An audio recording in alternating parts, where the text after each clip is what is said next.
Uh, Welcome to the session. Warm welcome to all the participants in this session. And today is we are organizing a free webinar series on core log interpretation for formation evaluation. And the speaker for today's session is Osama Abdul Aziz, a senior petrophysics from Egypt. The session will be 60-minute long, and a certificate of participation will be awarded to all the participants joining this session.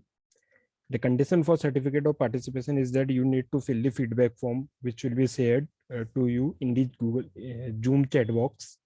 So you need to fill that form. And now we will start the session. Over to you, sir. Okay, today our webinar will be about core log interpretation for formation evaluation. I would like to introduce myself. I am a senior petrophysicist in Ministry of Petroleum, Egypt, with 12 years experience related to formation evaluation of clastics and carbonate reservoirs, borehole image interpretation, rock typing, saturation height modeling, and integrated formation evaluation by using advanced tools like NMR geochemical tools. Today, we will start our outlines with importance of core log integration, the scale and the vertical resolution for the tools, the difference between routine core and special core analysis, integration of logs and routine cores for formation evaluation, integration of logs and special core for formation evaluation.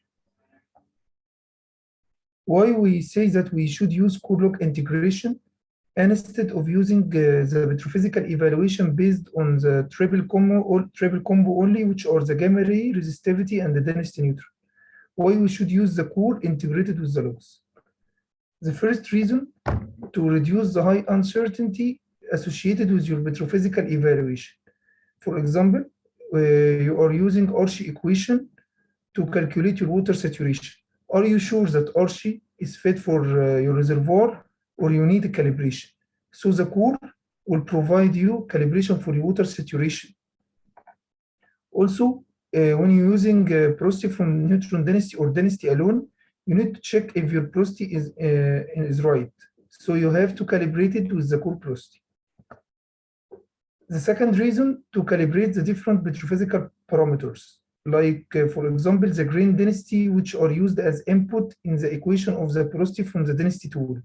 You needed to get it from the core data, not to use the default value of 2.65 for sandstone or 2.71 for limestone. Also, you need to use the A and M and N, which are the lithology exponent, the cementation exponent, and the saturation exponent from the electrical properties of the rock derived from the special core, and instead of using A equal 1 and M equal 2 and N equal 2. The third reason, it provides answers for reservoir characterization. Everybody, do you hear me? Someone is asking, there is no voice.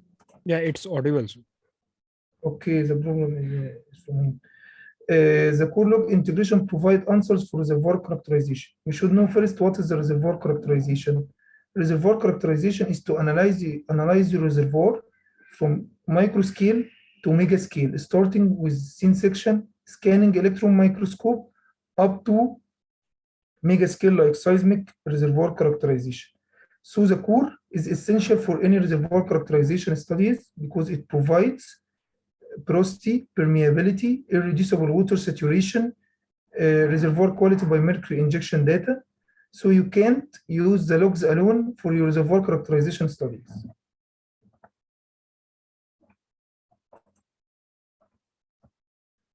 The fourth reason is to construct rock types. What is rock types? Rock types is essential for any static reservoir modeling. Rock types are defined as rock with the similar petrophysical properties, porosity, and the same permeability.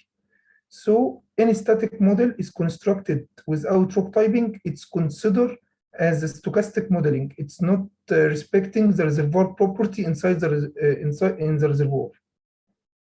So you have to construct your rock types, because rock types will be helpful for the modeler to interpolate between the values between the wells. So it's essential to use the core for rock typing construction because you can't derive the permeability without core data. The fifth reason is to build a saturation height model. The saturation height model is something, another model to construct a water saturation without using resistivity tool. This model is important for two reasons. The first, to quality control your water saturation, and the second reason is it is used as an input for any static model, especially in the transition zone.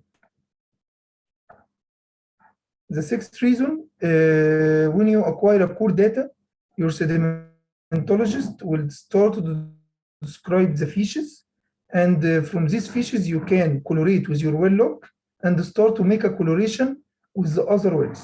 If you have more than one core data in the field, you can construct a lithofishes log, discrete lithofishes log, and make a machine learning algorithms to predict the lithofishes in the uncored wells. The seventh reason, I worked with borehole image interpretation for around 150 wells. The best method to start your borehole image analysis, to start with the cored well in the field and start to identify its lithofishes and calibrate it to the borehole image fishes, and then you can propagate to the other wells. The last reason, when you are doing a formation evaluation for the carbonates, you need to acquire a thin section to know the microfishes of your reservoir, because the microfishes always in the carbonate reflecting the reservoir quality. You can't say that mudstone is better than greenstone as a reservoir. It's always greenstone is better than mudstone. So you need to identify the microfishes based on the thin section and start to colorate these microfishes with your well log pattern. And if you have a large data sets of microfishes in your field, you can also make a machine learning to predict the microfishes in the carbonate in the other wells. The most important part about the core log integration, first, you have to make a depth matching between the core and the log. You will shift the core to the first run in the wireline logs because it is considered as the reference run. Moving next to the scale and the vertical resolution.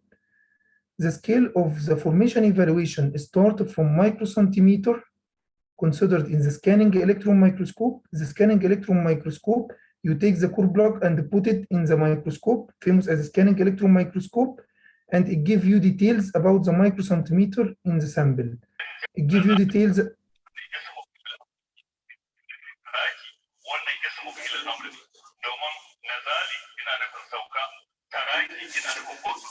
What? When you are talking about the scanning electron microscope, it provides you information about your reservoir quality, your diagenesis. Moving up to higher scale, centimeter scale, which is the slabbed core. Also, you start to know if your reservoir as homogeneous carbonate or heterogeneous, or you check your fishes like its cross-bedding, massive sand, hummocks. Moving up to a higher scale, which is the well log scale. So you need to upscale your information from scanning electron microscope up to well logging. The best part about the core, it has the ability to resolve the thin layers. What is the thin layers? The thin layers is the thin bits that are beyond the vertical resolution of the tool. So you will ask, what is the vertical resolution of the tool? The vertical resolution of the tool is the ability of the tool to differentiate the thin bit from the other thin bits. For example, you have 2 centimeter sandstone, and the vertical resolution of the tool induction is 3 or 4 feet. So it will be below the vertical resolution of the induction tool. So the induction tool will not read this sandstone. It will read an average value between the sand and the shale. So you need to identify these thin bits. So core provide you an answer to identify thin bits. There is a relation between the depth of investigation of the tool, the depth of investigation, how much the tool can read in the formation, with the vertical resolution, where the vertical resolution of the tool is inversely proportional to the depth of investigation. Induction tool has the highest depth of investigation, while the density tool has the lowest depth of investigation. The density tool has the highest vertical resolution, as we see here, and the induction tool has the lowest vertical resolution. Moving next to know what is the difference between the routine core analysis and the special core analysis. You acquire the core by using a core bit. The core bit is drilling. After you choose your core point, starting, then you will go out with your drill pipe and then go inside again. Using your core bit, you will extract the core you want, for example, 30 feet, 60 feet, 90 feet. The core bit is extracted from inside the well and go to a core barrel inside the drilling assembly and get back to the surface. After get back to the surface, it will be cut into small pieces by the engineer. The pieces, for example, are 3 feet long. Then these pieces are used for the well side as a description of the core and then will send to the core yard. After it will send to the core yard, it will be cut by a core assembly into 2 halves. Half will be preserved for further studies in the future, and half you will do your analysis in this half. You can see that this example in the right, for example, this is a 3 feet long for one piece of the core. You have to do two things. First, you will go to the core yard and start to choose the core block. The core block is a small block or extracted from the core to do your experiments. These core blocks should be representative of your reservoir property. When you see in the example in the right, this is homogeneous, for example, this is homogeneous sandstone. So you will take the core block horizontally and vertically like this. But when you have a seam beds, it's preferable to take 2 core blocks in this 3 feet long. One in these fishes and the other in these fishes, and also you can take this other in these fishes to differentiate the variation in the petrophysical property from the core. There are 2 types of core. After acquiring the core, you will do some tests under these 2 types. The first type is called the routine core analysis. The second type is called the special core analysis. I have worked with around 200 core data in my project. All of the core acquired in the well are always has core porosity, core permeability, and the core vertical permeability and the grain density. These data are essential with any routine core data. But the other studies in the routine and all the studies in the special core require extra fees to do these tests. So it's not acquired in all the core wells. It is acquired based on your request. The request of the petrophysicist, the request of reservoir engineer, and the request of the geologist. The 3 are in one team, have an agreement between each other to decide which tests will be beneficial for their field development plan. Okay, the basic tests for the routine core analysis are considered to be core porosity, core permeability, grain density. The extra test for the routine core are dense torque water saturation. Dense torque water saturation, we will talk about it later. It's very essential for calibrating your water saturation. Also, sedimentological studies like scene sections, XRD scanning, electron microscope, lithophysis, and the positional environment. These studies are essential for any geologist, but also they are essential for a petrophysicist. If he will start to make a rock types, he need a calibration based on the scene section and the scanning, and start to make a relationship between the rock types and the lithophysis. I have worked in several projects. I found there is sometimes a good agreement between the rock types and the positional environment and lithophysis, and sometimes not, which are related to diagenesis. That's why scanning electron microscope is very important. The special core analysis is more expensive than the conventional core, but it's very essential for any field development plan. It gives you a porosity permeability at overburden stress, because as everyone knows that the porosity and the permeability underground are affected by overburden stress. So you need to compare your porosity from the log under overburden stress with the total porosity you calculated. The electrical properties of the rock represented by E and M and N, as I mentioned, they are essentials, especially for the carbonate formation evaluation. Relative permeability curves, which are important for dynamic simulation and are important for constructing the petrophysical cutoffs and irreducible water saturation. Wettability, it's important for your reservoir characterization to know if your reservoir is oil wet or water wet. Capillary pressure, which is important for saturation height modeling and reservoir quality evaluation. Also, mercury injection is important in reservoir quality evaluation and saturation height modeling. NMR, nuclear magnetic resonance tool, is very important for formation evaluation. So you need to acquire an NMR on core data to calibrate the NMR from your logs.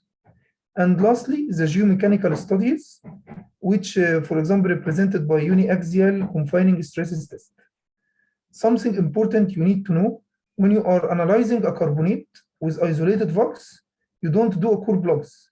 You will make a whole core analysis. The whole core analysis will take the 3 feet core and will make the measurement of porosity and permeability in this whole core due to the presence of isolated pores.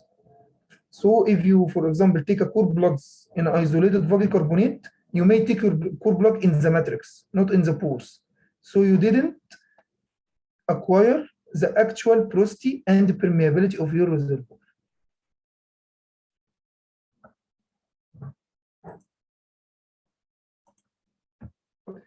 Now we will talk about your workflow for integration of logs and routine core for your formation evaluation. You start your workflow by quality control of your core data and the quality control of your logs. How you start your quality control for the core? You have your sedimentologist. He will describe your scene section and the scanning and lithophysis. And you start to compare the lithophysis and the scanning if you have any oesogenic minerals in any diagenetic effect cementation, and your core scene section if you have a quartz arenite clean sandstone with interconnected porosity, for example, and you have a good lithophysis and you have no cementation, and then you find the porosity permeability acquired from the tests are very low. That doesn't make any sense. So you need to get back to the core lab and ask them why the permeability, for example, is very low. Please take the test again and start to compare the test before your quality control and after your quality control.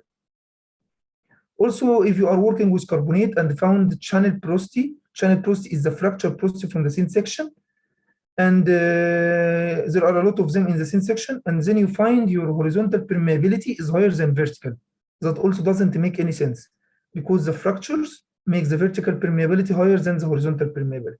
So you will go back to the core lab and ask them to make the test again. Regarding the logs, it's important to check if the gamma ray and the resistivity and the neutron density are aligned at the same depths. Also, you can compare the density neutron in a marker bed like anhydrite. It's not porous, so you will check the density value in this marker bed with the nearby wells. And if you have a different between the wells and the offset wells, you need to do normalization for your logs, or you start to ask the acquisition company why the density is different in this well compared with the other. So if you done your quality control in a wrong way, all your formation evaluation will be wrong. So quality control is mandatory for any integration of logs and routine core for formation evaluation. Moving next to the first method in the integration of core and logs, the volume of clay calculation. The volume of clay are calculated by different methods, like volume of clay from gamma ray, volume of clay from neutron density, which is one of my preferred methods, especially in water-bearing reservoir or oil, and also volume of clay from NMR, also one of my preferred methods. Then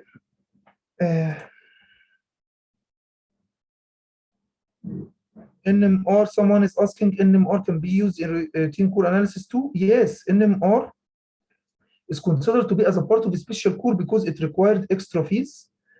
NMR, you have to acquire the NMR data in the core in a water-bearing sand, for example, to derive the actual T2 value of the reservoir.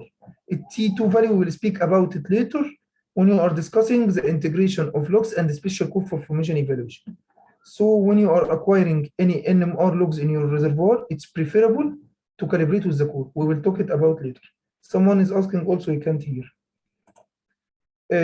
After you calculate the volume of clay from gamma ray and the neutron density, you need to check if your volume of calculation is right. You will take the core block sample and put it in an instrument called X-ray diffractogram, XRD, as a whole rock, not fractionated. This whole rock will measure by relation between 2 theta and d spacing, something extracted from the X-ray diffractogram. Every mineral have its fingerprint for the relation of the 2 theta and d spacing. These spikes, as we can see, reflecting the volume of the minerals. By some equations, you will convert these peaks into volume of minerals. As we can see in the first row here, a quarter 75% from 100% total rock, potassium feldspars 4%, plagioclase 14, calcite cementation 0, dolomite, ferrondolomite 1%, pyrite, anhydrite, clay. Clay is 6% here. So convert this 6% from a dry clay into wet clay, because when you are using well log for volume of clay calculation, it's a wet clay, not dry clay. You will convert this dry clay by equation based on a grain density and the density of the sandstone or lime and the total porosity into wet clay. After you convert it into wet clay, you will calibrate your volume of shale from the logs with the volume of shale from XRD. In this example, we can see very good match, which indicate your calculation is right.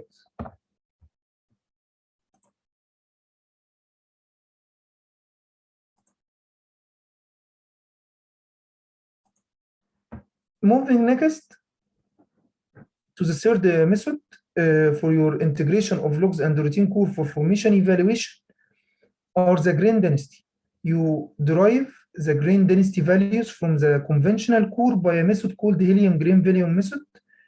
So you will have the grain density of the rock. The grain density represents the density of the grains in your rock. The best method is to use this grain density in your equation of the porosity from the density tool. As we know, the porosity from density equal rho matrix, which is the grain density, minus rho bulk, which is the bulk density, divided by rho matrix minus rho fluid, which is the fluid density. But take care, you need to use the average grain density for each features. For example, your geologist divided your reservoir into 4 zones. One zone is fluviatile channel, the other zone is shore face deposits. You will use the average grain density for fluviatile and the average grain density for the shore face in your equation. What about the raw fluid? Raw fluid is derived also with the relation of the bulk density of the log with the core porosity. By this relation, we put the bulk density in the x-axis and the core porosity in the y-axis. And this is points for a lithofacious, for example, a fluviatile facies.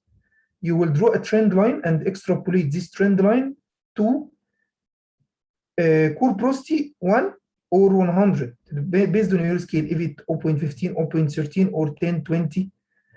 The most important part to extrapolate your bulk density at porosity 100%. So this is representing the fluid density of your facies. With the core data, the porosity from the density has the highest accuracy due to you derived the raw matrix by the grain density and you derived the raw fluid by this plot. Now you can trust the porosity from the density with using core data. Imagine if you don't have a core data, you can't derive the raw fluid and you can't derive the raw matrix. This is the most important part about the integration of logs and the routine core for formation evaluation. Moving next to helium porosity. Why we use helium in measuring the porosity? The helium is considered as inert gas. It doesn't react with grains. It can move through small interconnected pores, but you should take care it move only through the interconnected pores. I have worked with around 100 or 150 wells with the core data. I made a lot of calibrations between the total porosity from the log with the core porosity. I always find in Egypt a good match between the total porosity and the core porosity. The reason for that, the method of preserving core samples. In the lab, they put it in the oven and expose it to a high heat, 100-degree temperature. That will evaporate your clay. The place where the clay evaporated become pores. So now you have to compare your core porosity with total porosity. As you can see, this is a paper I published 2021, a good agreement between the total porosity from the density with the core porosity.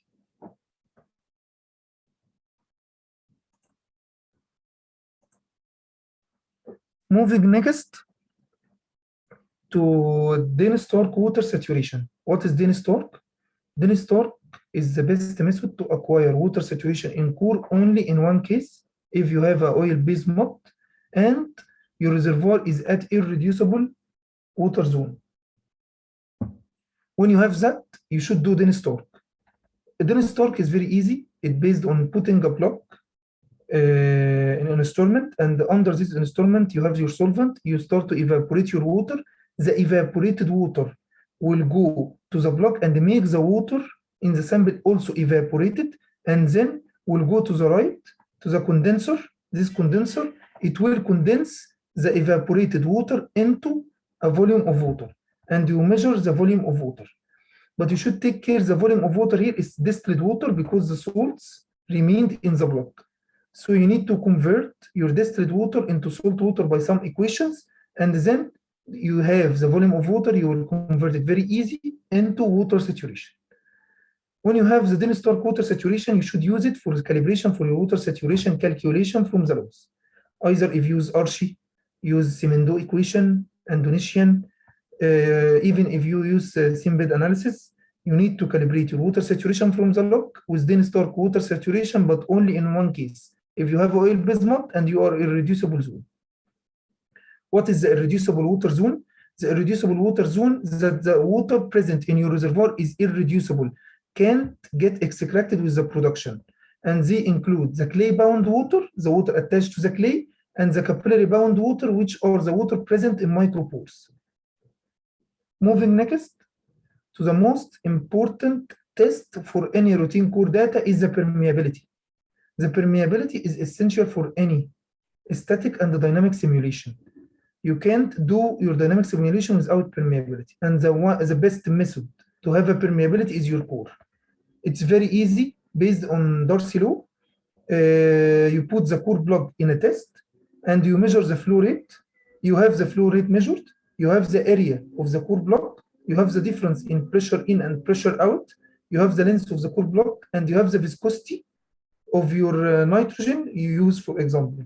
So the missing value will be only the K. By this equation, you will derive the permeability of the core data. After you derive the permeability of the core data, you need to calculate or predict the permeability in the logs. There are a lot of methods you can use to get this core permeability and put it in the log permeability. How? The first method is called Buckle's plot. Buckle's plot is a relation between water saturation and the porosity, but it is used, this plot, only in the irreducible water zone. The intersection line we can see here is called K buckles, the permeability value based on the intersection of your water saturation with your porosity. But this is empirical method. It for sure it have a lot of uncertainty. I worked with it a lot. Some reservoirs it gave me a permeability have matching with core, and other reservoir didn't give me a good match. So this method is not reliable so much. Moving next to NMR permeability.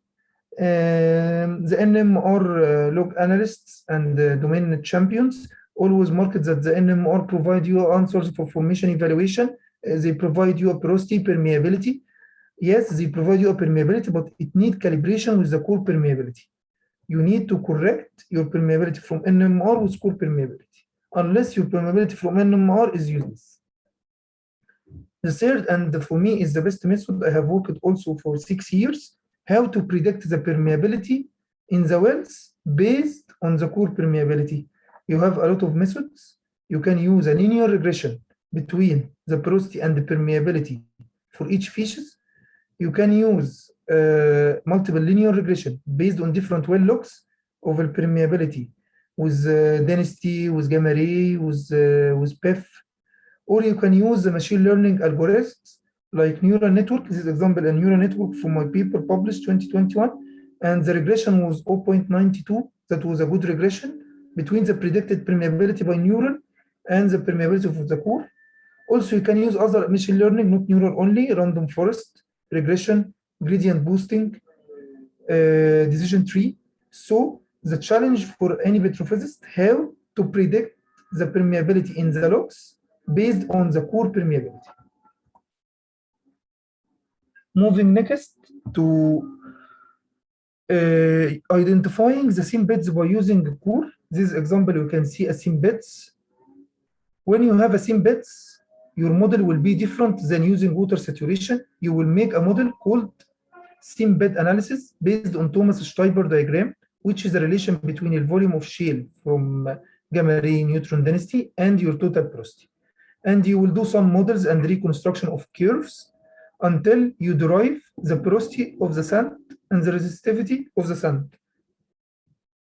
Because, for example, this is a seam bed, the vertical resolution of the tool will not give you a detailed information about this sand. It will give you an average between the shale and the sand. So you need to remove the effect of this shale to derive the resistivity of the true sand. By using seam bed analysis model called the low resistivity model, you can derive the resistivity of the sand and the porosity of the sand. Also, seam sections is helpful to identifying your mineralogy. For example, if you have a siderite mineral, a siderite is called iron carbonate mineral. This iron carbonate increase the density value of your reservoir. So you can find the porosity from the density is little low because the density was high based on external mineral. So you need a correction of that. Seam section will help you to identify the minerals present in the reservoir and their effect on your well logging response. The last and the important part about the conventional core data with the logs is construction of log types. You will construct your log types based on several methodology like reservoir quality index relation with normalized porosity index, FZI flow zone indicator histograms, Lorenz plots, Welland plot. All of these plots are used to construct a rock type in the core well. The challenge how to construct the rock types in the uncored wells. You will use also a machine learning classification algorithms. After you construct the rock types from the core, you will predict the rock types in the uncored wells by several machine learning algorithms, also neural network, decision tree, random forest. This example of the paper published 2021 showing that this discrete rock type in the core, and this is the continuous, discrete log type predicted based on logs. We can see a very good match in the rock types, except at one, but the accuracy of this model was 90%. So after you construct your rock typing, you can use machine learning algorithms to predict the rock types in all the uncored wells. The last part about our presentation, it will be the integration of logs and the special core, not conventional core, the special core for your formation evaluation.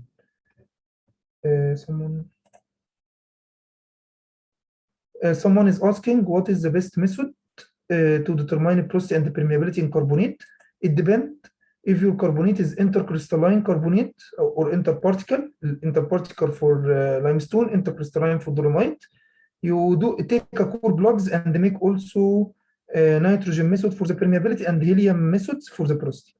But if your carbonate has an isolated flux, you need to do a whole core analysis. You will take the core as a whole and make the measurement of porosity and permeability in the whole core. But how you know that you have an isolated flux? Something called the CT scan. You will take the blocks and put it in a CT scan, and it show you CT scan if your porosity is uniformly distributed or is it is heterogeneity. Another question, is there limits in dense torque analysis for core block? Yes, there is a limitation. If you have a water-based mod, you can't use a dense torque. If you are in the transition zone, you can't use dense torque. But I worked with around 8 wells with a dense torque water saturation. All of them was on oil-based mod at is the irreducible water zone. So they gave me a good calibration. Speaking about the last part in the special in the integration of logs and the special core for formation evaluation, one of the best part for any petrophysical evaluation to use the electrical properties of the rock from the special core data, especially in the carbonates. What is the electrical properties of the rock? The electrical properties of the rock represented by A and M and N. A is called the lithology exponent. It's based on your lithology. M is called the cementation exponent. It's based in your reservoir. If it's connected porosity, it's isolated pores, because the M depending on the passing of the electrical current through the plug. If the pores are interconnected, the passing of the electric current is fast, so the M will be low. But if the pores are not connected and isolating, it will take time to pass your electrical current, so the M will be high. The N is called saturation exponent, and it depends on notability. How we derive these tests in the core? We measure the core plug. We saturate the core plug with 100% water saturation and measure the resistivity. The resistivity is called R node.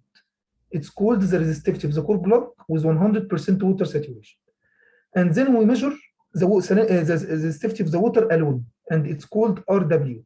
So you have something called the formation resistivity factor, a relation between R node and RW. And in the x-axis, you put the porosity. You draw trend line. The slope of the trend line equal M. The intercept equal E.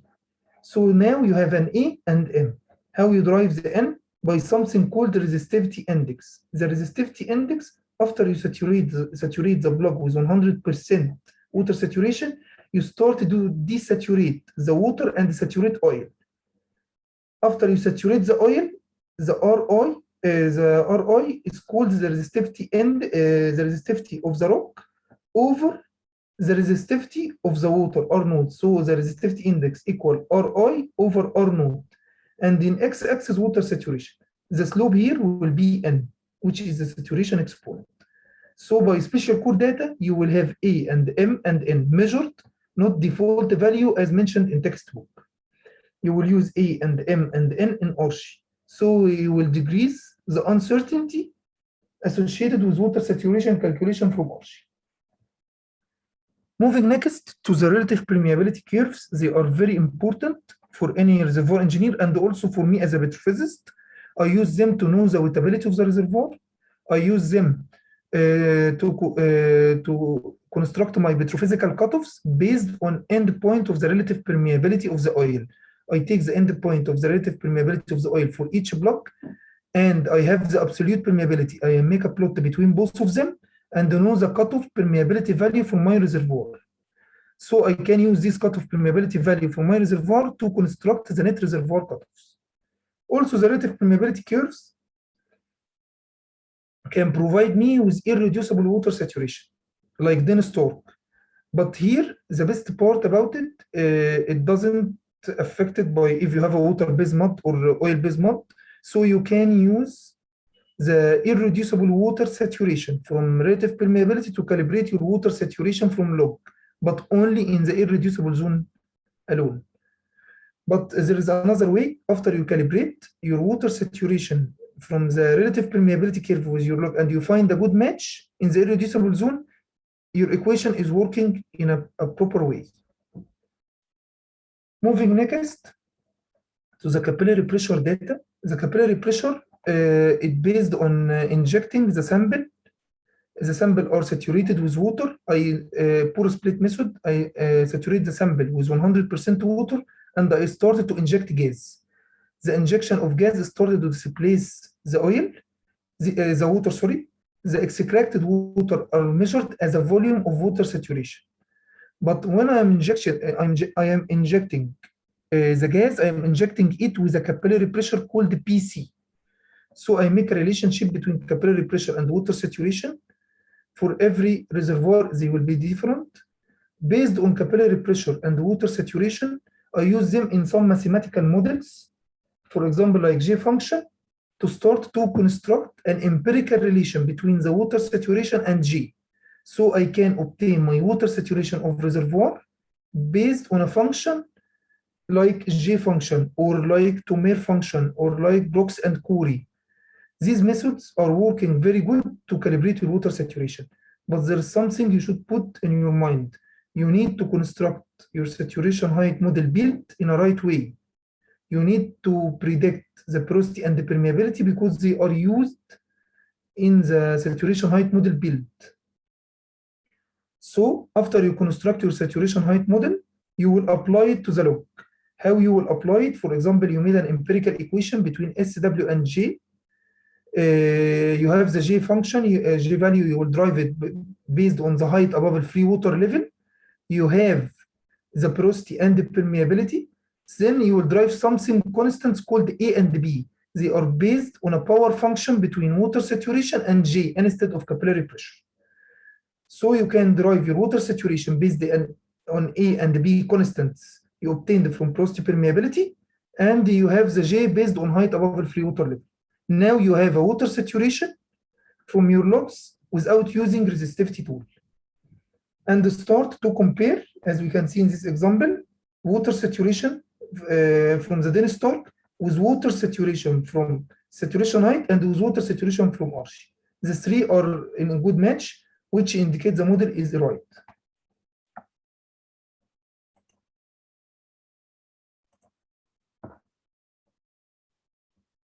Moving to the last two parts inside the integration of logs and special core for formation evaluation.